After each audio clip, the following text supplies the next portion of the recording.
ওম শান্তি। 18/4/2024 মুরলি। বাবা বলছেন, মিষ্টি বাচ্চারা, বাবা হলেন দাতা। বাচ্চারা, তোমাদের বাবার কাছ থেকে কিছুই চাওয়ার প্রয়োজন নেই। কথায় আছে, চাওয়ার চেয়ে মরণ ভালো। প্রশ্ন, কিসের স্মৃতি যদি সর্বদা থাকে, তবে কোনো বিষয়েই চিন্তা বা চিন্তন থাকবে না? উত্তর, যা পাস্ট হয়ে গেছে, ভালো বা মন্দ, ড্রামাতে ছিল। পুরো চক্র সম্পূর্ণ হয়ে গেলে তা পুনরায় রিপিট হবে। যে যেমন পুরুষার্থ করে সে তেমনই পদ পায়। এই কথা স্মৃতিতে থাকলে তবেই কোনো বিষয়ে চিন্তা বা চিন্তন থাকবে না। বাবার ডাইরেকশন হলো, বৎস, অতীতকে স্মরণ করো না। উল্টোপাল্টা কোনো কথা শুনোও না, কাউকে শুনিও না।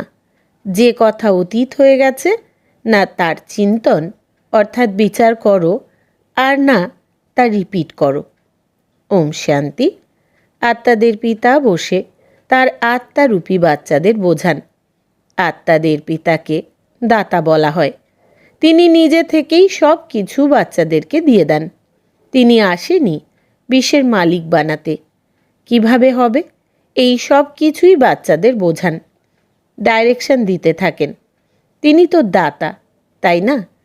তাই তিনি নিজে থেকেই সব কিছু দিয়ে থাকেন। চাওয়ার চেয়ে মরা ভালো। কোনো জিনিসই চাইতে হয় না।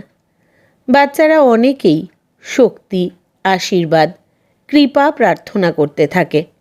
ভক্তি মার্গে তো চাইতে চাইতে মাথা চাপড়ে চাপড়ে সিঁড়ি সম্পূর্ণ নিচে নেমে এসেছ। এখন আর চাওয়ার দরকার নেই। বাবা বলেন, শ্রীমত অর্থাৎ ডাইরেকশন অনুসারে চলো। এক তো তিনি বলেন যে অতীত নিয়ে চিন্তা করো না। ড্রামায় যা কিছু হয়েছে তা এখন অতীত হয়ে গেছে। এগুলো আর চিন্তন করো না, রিপিট করো না। বাবা তো শুধু দুটি শব্দই বলেন, মামেকম স্মরণ করো। বাবা ডাইরেকশন বা শ্রীমত দেন, সেই মতো চলা বাচ্চাদের কাজ। এ হলো সর্বাপেক্ষা শ্রেষ্ঠ ডাইরেকশন। কেউ কেউ কত কত প্রশ্ন উত্তর ইত্যাদি করবে, কিন্তু বাবা তো দুটি শব্দই বোঝান, আমি পতিত পাবন, তোমরা আমাকে স্মরণ করতে থাকো, তবেই তোমাদের পাপ ভস্ম হয়ে যাবে। ব্যাস, স্মরণের জন্য কোনো ডাইরেকশন দেওয়া হয় কি? বাবাকে স্মরণ করতে হবে। কোনো ক্রন্দন বা চিৎকার চেঁচামেচি করতে হবে না। মনে মনে শুধু অসীম জগতের পিতাকে স্মরণ করতে হবে। দ্বিতীয় ডাইরেকশন কি দেন? 84 চক্রকে স্মরণ করো, কারণ তোমাদেরকে দেবতা হতে হবে। দেবতাদের মহিমা তো তোমরা আধা কল্প ব্যাপী করেছ। বাচ্চার কান্নার আওয়াজ হলো।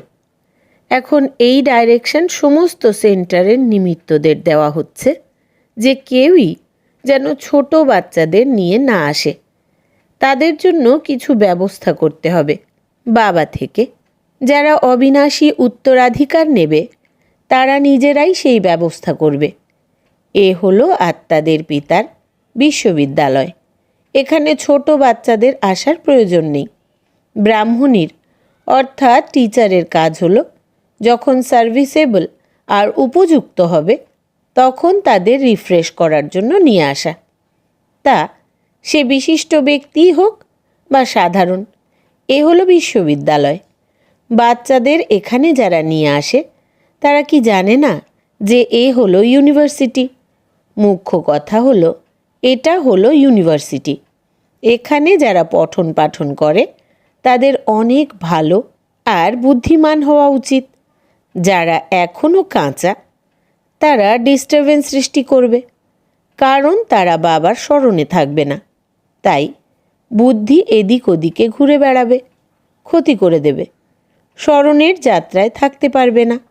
যারা ছোট বাচ্চাদের নিয়ে আসবে তাতে বাচ্চাদেরই ক্ষতি হবে। অনেকে তো জানেই না যে এ হলো গডফাদারলি ইউনিভার্সিটি। এখানেই মনুষ্য থেকে দেবতা হতে হয়। বাবা বলেন, গৃহস্থ ব্যবহারে অবশ্যই বাচ্চাদের সঙ্গে থাকো। এখানে তো শুধু 1 সপ্তাহ বা 3-4 দিনই যথেষ্ট। জ্ঞান তো অতি সহজ, বাবাকে চিনতে হবে। অসীম জগতের পিতাকে জানলে অবিনাশী উত্তরাধিকার পাবে। কিসের উত্তরাধিকার? অসীম জগতের রাজ্যভাগ্য, অর্থাৎ বাদশাহীর। এই রকম মনে করো না যে প্রদর্শনী বা মিউজিয়ামে কোনো সেবা হয় না। অসংখ্য অগণিত প্রজা তৈরি হয়।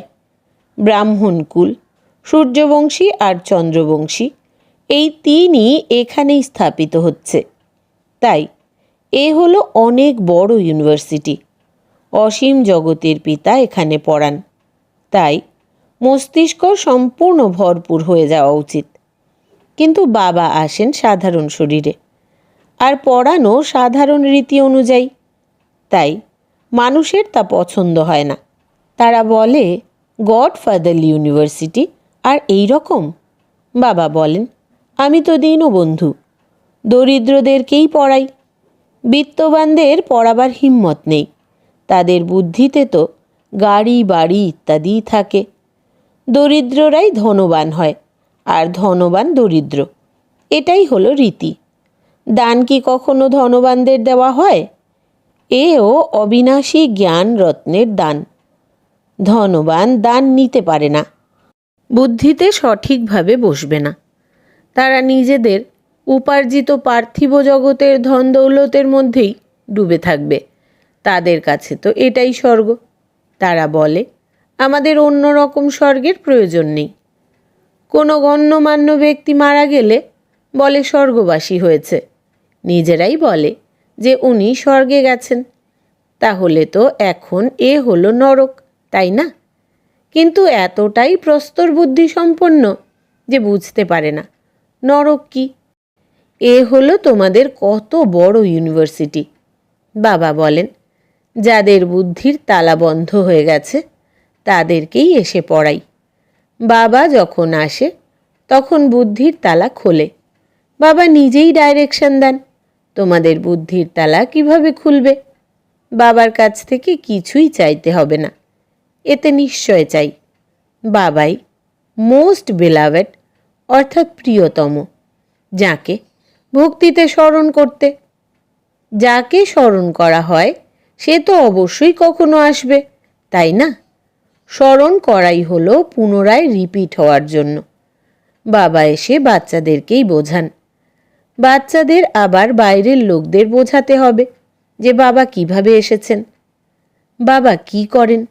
বাচ্চারা, তোমরা সকলেই পতিত, আমি এসে পবিত্র বানাই। আত্মারা অর্থাৎ তোমরা যারা পতিত হয়ে গেছো, এখন শুধু আমাকে অর্থাৎ পতিত পাবন বাবাকে স্মরণ করো। পরমাত্মাকে অর্থাৎ আমাকে স্মরণ করো। এতে কিছুই চাওয়ার প্রয়োজন নেই। ভক্তিমার্গে আধা কল্প তোমরা শুধু চেয়েই গেছো, পাওনি কিছুই। এখন চাওয়া বন্ধ করো, আমি নিজে থেকেই তোমাদের দিয়ে থাকি। বাবার বাচ্চা হলে অবিনাশী উত্তরাধিকার তো পেয়েই যাবে। যারা সাবালক অর্থাৎ বড় বাচ্চা, তারা শীঘ্রই বাবাকে চিনে নিতে পারে। বাবার উত্তরাধিকারী হলো স্বর্গের বাদশাহী 21 জন্মের। এ তো তোমরা জানো। যখন নরকবাসী হয় তখন ঈশ্বরের নামে কিছু দান পুণ্য করলে অল্পকালের জন্য সুখ পাওয়া যায়। মানুষ তো ধর্মকর্মের জন্য কিছু আলাদা করে সরিয়েও রাখে। বেশিরভাগ ক্ষেত্রে ব্যবসায়ীরাই দান ধ্যান করে। তাই যারা ব্যবসায়ী তারা বলবে যে আমরা বাবার সঙ্গে ব্যাপার করতে এসেছি। বাচ্চারা বাবার সঙ্গে ব্যাপারই তো করে, তাই না? লৌকিক বাবার সম্পত্তি নিয়ে তার থেকেই আবার শ্রাদ্ধ ইত্যাদি খাওয়ায়, দান পুণ্য করে। ধর্মশালা, মন্দির ইত্যাদি তৈরি করে তাতে বাবার নাম লিখে দেয়। কারণ যার কাছ থেকে ধন সম্পদ প্রাপ্ত হয় তার জন্য তো অবশ্যই কিছু করা উচিত। এও হলো এক ধরনের ব্যাপার। এই সব হলো লৌকিক বিষয়। এখন বাবা বলেন, অতীতকে চিন্তনে এনো না, উল্টোপাল্টা কোনো কথা শুনো না। কেউ যদি উল্টোপাল্টা কোনো প্রশ্ন করে তখন বলো এই সব কথায় যাওয়ার দরকার নেই। তোমরা প্রথমে বাবাকে স্মরণ করো। ভারতের প্রাচীন রাজ্য বিখ্যাত। যত স্মরণে থাকবে, দৈবিক গুণ ধারণ করবে, ততই উচ্চ পদ লাভ করবে। এ হলো ইউনিভার্সিটি। এখানে এম অবজেক্ট ক্লিয়ার। পুরুষার্থ করে এমন হতে হবে, দৈবী গুণ ধারণ করতে হবে, কাউকে কোনোভাবেই দুঃখ দেবে না। দুঃখ হরণকারী সুখ প্রদানকারী পিতার সন্তান তোমরা, তাই না? সে তো সার্ভিসেই বোঝা যাবে। অনেক নতুন নতুনও আসে, যারা 25-30 বছর ধরে জ্ঞানে চলছে। তাদের থেকে 10-12 দিনের বাচ্চারা তীক্ষ্ণ হয়ে যায়। বাচ্চারা, তোমাদের তো সকলকে নিজের সমান বানাতে হবে। ব্রাহ্মণ না হলে দেবতা হবে কিভাবে? গ্রেট গ্রেট গ্র্যান্ডফাদার তো ব্রহ্মা, তাই না? যারা এখান থেকে বিদায় নিয়ে চলে গেছে তাদেরকেই স্মরণ করা হয়। তারা পুনরায় অবশ্যই আসবে। যে সমস্ত উৎসব ইত্যাদি স্মরণ করা হয় সেসব এই সময় এখানে হতো, আর তা পুনরায় হবে। এই সময়েই সব উৎসব পালিত হচ্ছে, রাখি বন্ধন ইত্যাদি। এসবের রহস্য বাবা এখন বোঝাতে থাকেন। তোমরা হলে বাবার বাচ্চা, তাই তোমাদেরকে পবিত্র অবশ্যই হতে হবে। পতিত পাবন বাবাকে আহ্বান করে, তখন বাবাও পথ বলে দেন।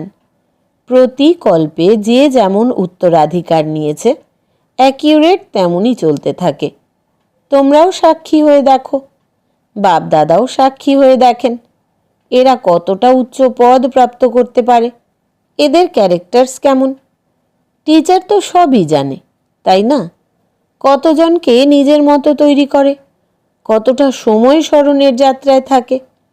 প্রথমে তো বুদ্ধিতেই এ কথা স্মরণে রাখা উচিত যে এ হলো গডফাদারলি ইউনিভার্সিটি। এই ইউনিভার্সিটি হলোই জ্ঞানের জন্য, ওটা হলো পার্থিব জগতের হদের ইউনিভার্সিটি, আর এ হলো অসীম জগতের। একমাত্র বাবাই দুর্গতি থেকে সদ্গতি, হেল থেকে হেভেন তৈরি করেন। বাবার দৃষ্টি কিন্তু সকল আত্মাদের দিকেই যায়। সকলেরই কল্যাণ করতে হবে, সকলকে ফিরিয়ে নিয়ে যেতে হবে। শুধু তোমাদেরই নয়, বরং সমগ্র দুনিয়ার আত্মাদেরকেই তিনি স্মরণ করে থাকেন, আর তার মধ্যে পড়ান শুধু বাচ্চাদের। তোমরা এও বোঝো, যে যেমন নম্বরের ক্রমানুসারে আসে সে যাবেও পুনরায় সেইভাবেই। সব আত্মারা নম্বরের ক্রমানুসারে আসে, তোমরাও নম্বরের ক্রমানুসারে কিভাবে যাবে সেই সব বোঝানো হয়। কল্পপূর্বে যা হয়ে গেছে তাই রিপিট হবে। আবার এও তোমাদের বোঝানো হয় তোমরা আবার কিভাবে নতুন দুনিয়ায় আসবে। নম্বরের ক্রমানুসারে যারা নতুন দুনিয়ায় আসে তাদেরকেই বোঝানো হয়। বাচ্চারা, তোমরা বাবাকে জেনে যাওয়ার ফলে নিজের ধর্মকে এবং সর্বধর্মের সম্পূর্ণ সৃষ্টিরূপী বৃক্ষকে জেনে যাও। এর মধ্যে কিছু চাওয়ার প্রয়োজন নেই, আশীর্বাদেরও প্রয়োজন নেই। তারা তো লেখে যে বাবা দয়া করো, কৃপা করো। বাবা তো কিছুই করবেন না। বাবা তো এসেছেনই পথ বলে দিতে। ড্রামায় আমার পার্টই হলো সকলকে পবিত্র করা। সেই রকমই পার্ট প্লে করি যেমন প্রতি কল্পে প্লে করে এসেছি। যা পাস্ট হয়ে গেছে, ভালো হোক মন্দ হোক, ড্রামাতে ছিল। কোনো বিষয়েরই চিন্তন করো না, আমরা সদা এগিয়ে যেতেই থাকি। এ হলো অসীম জগতের নাটক, তাই না? পুরো চক্র সম্পূর্ণ হয়ে পুনরায় রিপিট হবে। যে যেমন পুরুষার্থ করে তেমনই পদ পায়। চাওয়ার কোনো দরকার নেই। ভক্তিমার্গে তোমরা অনেক চেয়েছ, সব পয়সা নিঃশেষ করে ফেলেছ। এসবই ড্রামাতে তৈরি হয়ে রয়েছে। ওরা তো কেবল বোঝায়। আধা কল্প ভক্তি করতে, শাস্ত্র পড়তে কত খরচ হয়ে যায়। এখন তো তোমাদের কিছুই খরচ করার দরকার নেই। বাবা তো দাতা, তাই না? দাতার তো কিছুই দরকার নেই। তিনি তো এসেছেনই দেওয়ার জন্য। এমন মনে করো না যে আমরা শিব বাবাকে দিচ্ছি। আরে, শিব বাবার থেকে তো অনেক অনেক পাওয়া যায়। তোমরা এখানে নিতে এসেছো, তাই না? শিক্ষকের কাছে স্টুডেন্ট নেওয়ার জন্য আসে। লৌকিক পিতা, শিক্ষক, গুরুর থেকে যা পেয়েছ তাতে তোমাদের লোকসানি হয়েছে।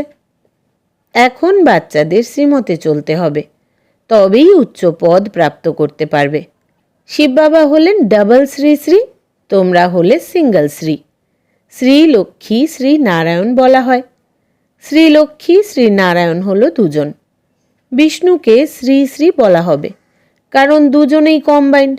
তথাপি এদের দুজনকে তৈরি করেন কে? তিনি একজনই শ্রী শ্রী। এছাড়া আর কেউই শ্রী শ্রী হয় না। আজকাল তো শ্রী লক্ষ্মী নারায়ণ, শ্রী সীতারামও নাম রেখে দেয়। তাই বাচ্চাদেরকে এসব ধারণ করে খুশিতে থাকতে হবে। আজকাল স্পিরিচুয়াল কনফারেন্সও অনেক হয়ে থাকে, কিন্তু স্পিরিচুয়ালের অর্থ বোঝে না। আত্মিক জ্ঞান তো এক বাবা ব্যতীত আর কেউই দিতে পারে না। বাবা হলেন সব আত্মাদের পিতা, তাঁকেই স্পিরিচুয়াল বলা হয়। অজ্ঞানীরা ওরা বলে দর্শন হলো স্পিরিচুয়াল, অর্থাৎ আধ্যাত্ম। এ তো তোমরা বোঝো যে এটা হলো জঙ্গল। সকলেই একে অপরকে দুঃখ দিয়ে থাকে। তোমরা জানো অহিংসা পরম দেবী দেবতা ধর্মকে স্মরণ করা হয়। ওখানে কোনো মারামারি হয় না। রাগও হলো হিংসা। একে সেমি হিংসাই বলো বা আর যেটাই বলো, এখানে তো সম্পূর্ণ অহিংস হতে হবে। মনসা বাচা কর্মণা কোনো কিছুতেই খারাপ কথা আসা উচিত নয়। কেউ যদি পুলিশ ইত্যাদিতে কাজ করে, সেখানেও যুক্তিযুক্তভাবে কার্য সম্পাদন করতে হবে। যতখানি সম্ভব স্নেহপূর্বক কার্য সম্পাদন করা উচিত। বাবার তো নিজস্ব অনুভব রয়েছে, স্নেহের দ্বারা নিজের কার্য সম্পন্ন করে নেন। এতেও অনেক যুক্তি চাই। কাউকে অতি প্রেমপূর্বক বোঝাতে হবে যে কিভাবে পাপ অর্থাৎ একটির জন্য শত গুণ দণ্ড ভোগ করতে হয়। আচ্ছা, মিষ্টি মিষ্টি হারানিধি বাচ্চাদের প্রতি মাতা পিতা বাপদাদার স্মরণের স্নেহ সুমন আর সুপ্রভাত। আত্মাদের পিতা তাঁর আত্মারূপী বাচ্চাদেরকে জানাচ্ছেন নমস্কার। আমরা আত্মা সন্তানেরা আমাদের আত্মা পিতাকে জানাই স্মরণের স্নেহ সুমন, সুপ্রভাত আর নমস্কার। ধারণার জন্য মুখ্য সার: 1. আমরা হলাম দুঃখ হরণকারী, সুখ প্রদানকারী পিতার সন্তান। তাই কাউকে দুঃখ দেবে না। এম অবজেক্টকে সম্মুখে রেখে দৈবিক গুণ ধারণ করতে হবে। নিজের সমান তৈরি করার সেবা করতে হবে। 2. ড্রামার প্রতিটি পার্টকে জেনে নিয়ে অতীতে ঘটে যাওয়া কোনো বিষয়েই যেন চিন্তন না করা হয়। মনসা বাচা কর্মণার দ্বারা যে কোনো খারাপ কার্য না হয়, এই বিষয়ে সচেতন হয়ে ডাবল অহিংসক হতে হবে।